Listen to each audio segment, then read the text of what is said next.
Just hours after he was indicted on 7 new counts related to the mishandling of classified documents, former President Donald Trump has already parted ways with his legal team. Trump said in a statement on Truth Social, "For purposes of fighting the greatest witch hunt of all time, now moving to the Florida courts, I will be represented by Todd Blanche, and a firm to be named later. I want to thank Jim Trusty and John Rowley for their work, but they were up against a very dishonest, corrupt, evil, and sick group of people, the likes of which has not been seen before. We will be announcing additional lawyers in the coming days. When will Joe Biden be indicted for his many crimes against our nation? MAGA." Trusty made the cable news rounds just last night in defense of his now former client. Let's watch some of that. I have this conversation with him. He very quickly pivots to concern about the country. You know, it's not a real selfish analysis.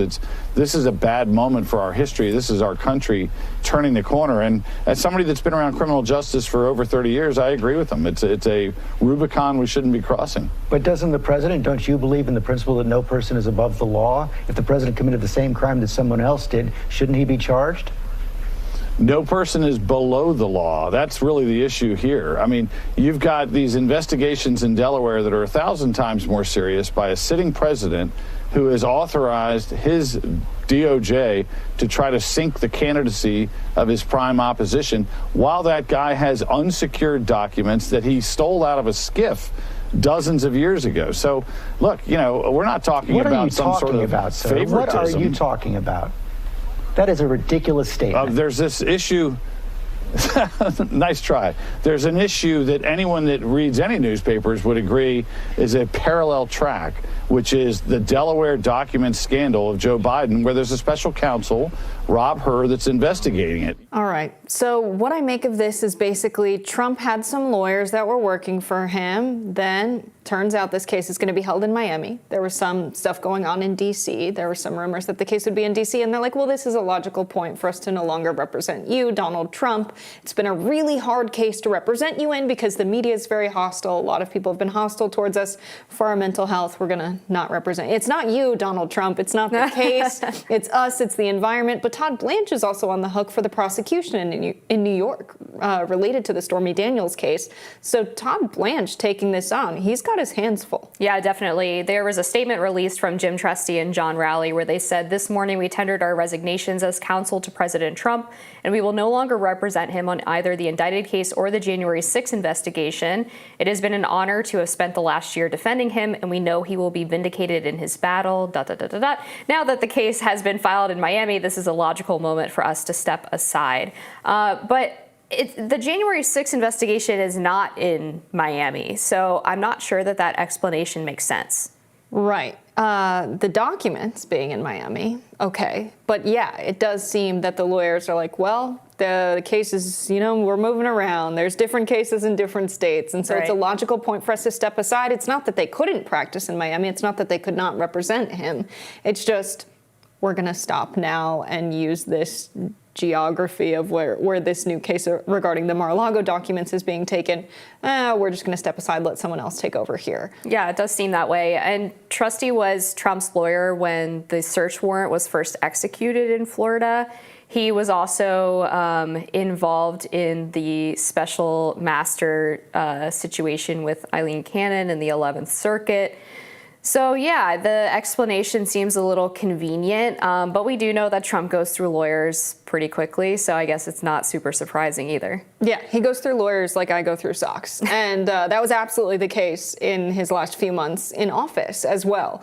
And there were a lot of announcements like this where it's, you know, I have new legal representation now, and so they're pretty used to this. They know that people in the media, like us, are going to talk about it and say, nobody wants to represent this guy because it's a literal nightmare.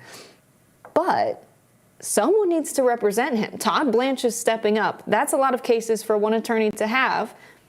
Public defenders have a very high caseload as well. I wonder who has more work, a typical public defender or, you know, Donald Trump's attorneys. Maybe Donald Trump's attorneys at this point, but he's getting legal representation that's similar to the American public, and I think that's right and just, but it's definitely the case, regardless of the reason. Whether it's the toxic environment that a Trump lawyer has to deal with doing media appearances, the nature of maybe threats that come to them, what have you, or it's just that he's a really tough person to represent in court because of what he says and what he does. regardless of what it is, he's in a pretty bad situation when it comes to running through attorneys. He's going to run out of them at some point. I am surprised at the timing, considering this TV hit we just watched with one of the lawyers defending Trump from the document scandal and pointing out the double standard in regards to Biden housing documents from the time when he was a senator in his unlocked garage. George Stephanopoulos did not like that comparison, obviously. But I imagine that he knew he was leaving the legal team before he did that interview. So I just wonder if that was sort of a last-ditch effort to say, by the way, I'm still loyal to you. Please don't attack me when I leave your legal team, or what exactly the reasoning was for doing that sort of last-minute defense. Yeah, it seems to me that the joint statement as well, right? Trump titling this is our announcement, me and Trustee and my attorneys. It's not just that they have decided to quit or have been fired. You know, we're all boys still. They did some good work, but it's really hard representing me because you guys are toxic and crazy. Yeah, it's an interesting statement. They're definitely showing some unity here. They don't want to, I bet Trump doesn't want to make it seem like he can't keep an attorney. People say bad things about him in that regard, like, you know, he must be awful to deal with as a client or what have you. But I don't know, these attorneys that are leaving, it seems that they still have loyalty to Donald Trump. They're saying, you know, we believe the client's innocent and we hope that that's what the court of law decides as well. They don't have to say that. They could just leave, but they're pledging their allegiance to Trump on their way out of the door. Yeah, I mean, we'll see how the new legal team does in regards to defending him from these allegations. He obviously has several court cases pending. But it seems like he's been pretty fine so far, despite the high turnover, which is pretty unusual for legal cases like this. You typically want some kind of continuity in who's representing you, because they'll understand the ins and outs of the case more, understand how to work with the client, and be able to keep up with all of the various motions and updates in legal proceedings. But seems like, you know, Trump has been sort of immune to normalcy in a lot of ways. Yeah, there seems to be some indicator that the it's not you, it's me case, or it's not you, it's the environment case might not really be what's going on. And that's reporting from the Hill that this came weeks after another Trump attorney, Tim Parlatore, left the team, who was working on the Mar-a-Lago case, citing internal team dynamics. So that leads me to believe that this was a tumultuous situation for the attorneys involved, and that might be a reason why they've decided to leave. What's interesting about that situation, too, is that it wasn't even Trump that was apparently the problem. It was one of his aides, Boris Epstein, who I actually know. And I mean, he's an opinionated guy, so that wouldn't necessarily surprise me if he was butting heads with attorneys. He's a lawyer as well, so not super surprising there.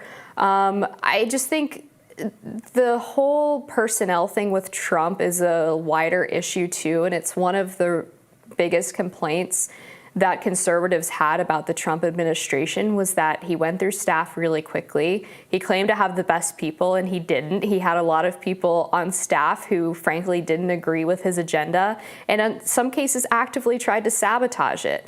And in some ways, you can blame perhaps the Republican Party for not being prepared for a Trump administration and not having a wide slate of people available to staff up who agreed with Trump's populist right policies. But Trump obviously deserves some of the blame, too, for not putting people in place who could properly vet the staff members that he was bringing on. And this high turnover on his legal team suggests that he does bear some criticism for that, or deserve criticism for that. Yeah, I think it's difficult to be an attorney for Donald Trump because you've got to represent him in a court of law and in the court of public opinion and do these media appearances with Stephanopoulos and have these conversations about, well, what about Biden, the Delaware documents as well? And they really are doing political work on top of legal work, just interpreting the law, defending their client.